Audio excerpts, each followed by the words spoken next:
Welcome to the Learning Pines YouTube. We hope this video helps. You're starting by finding the floating window and confirming it's the active UI element.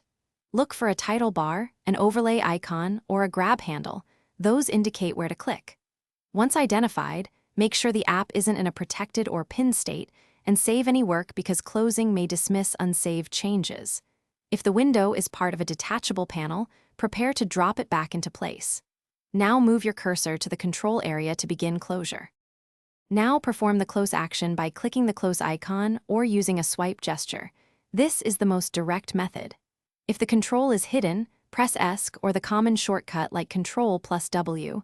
On macOS, try CMD+W. If the window is draggable, you can reattach it by dragging it back to its dock rather than closing, which preserves state.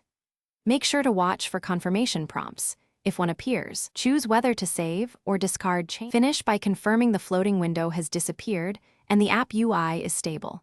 Sometimes the overlay lingers but is inactive.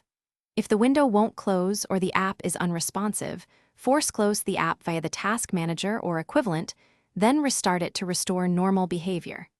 If the problem repeats, check overlay or accessibility permissions and clear cache settings. Changing that setting often stops persistent floating windows. One tip: reboot the device if system overlays remain after these steps. Thanks for watching. Consider subscribing if we helped you.